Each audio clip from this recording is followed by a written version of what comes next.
a good-looking audience. Yeah. Thank you. You look terrific. You ladies look terrific.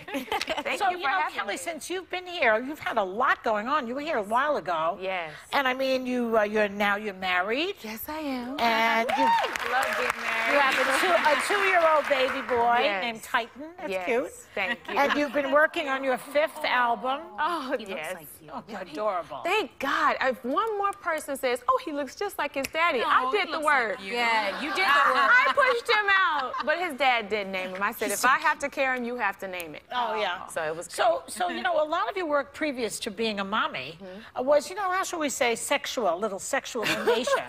Was it not? Sensual, sensual. I sex-centric. think every woman possesses that. Yeah, and That's how we get those babies. absolutely. Is that how you did it? Did I just break that down too far? So, but now that you have a baby and you're a mother, does it change it a little bit?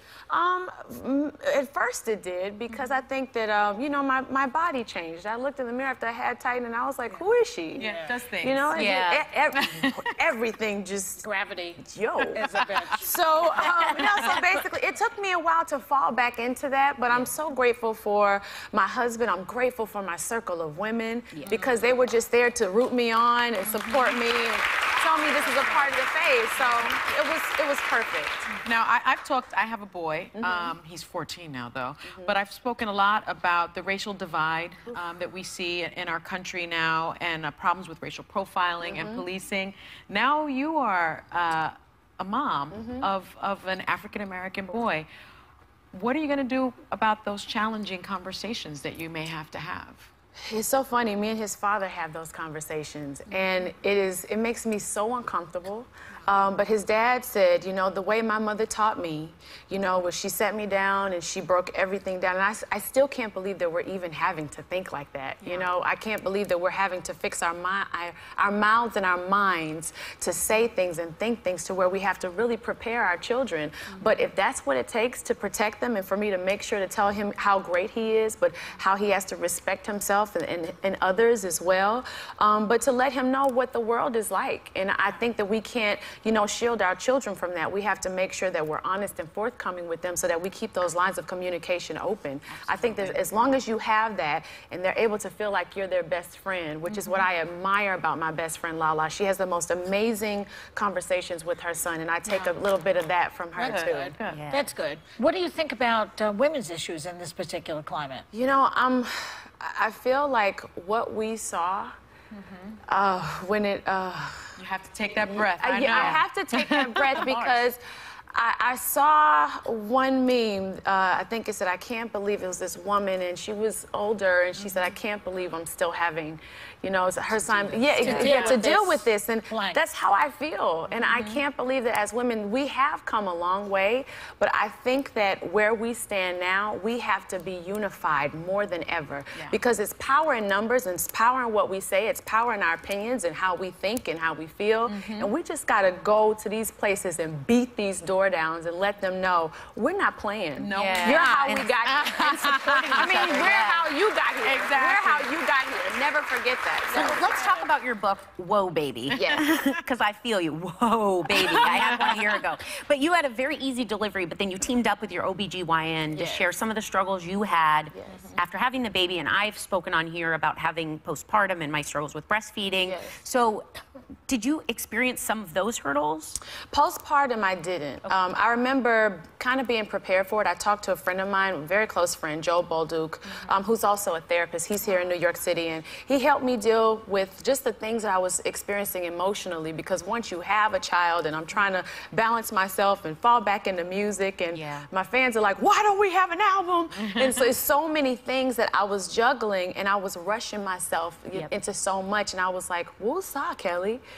You have a husband, you have a baby, you have time, just be still. And I did that for myself, but it's hard for the woman who is working, you know what I mean, and she has a child, and then you have to throw yourself back into it. And I'm just so happy I have a support system of great people around me to help me balance that.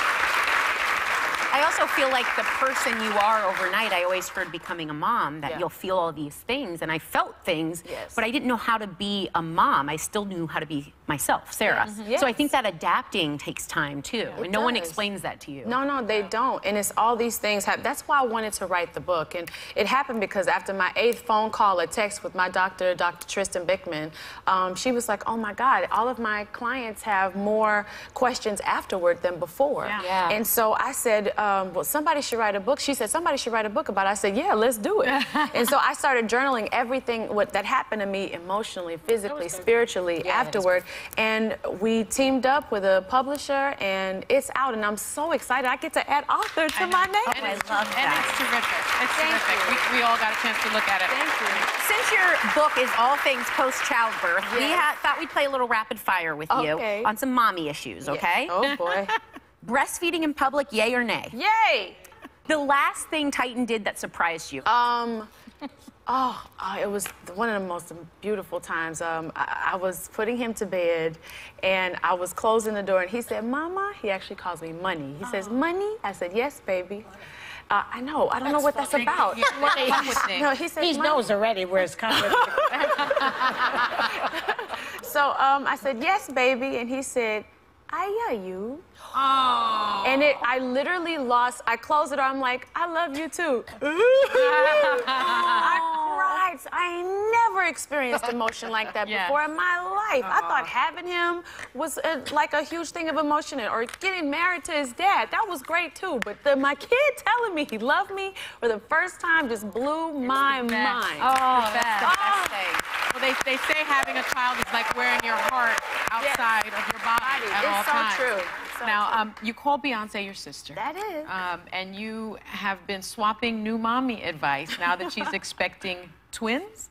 Oh my God. Are you swapping advice? You know what? She's an incredible mother. She's such an incredible mother. I watch her and How I many watch. she got so far? She has one. Yeah, Two on the way.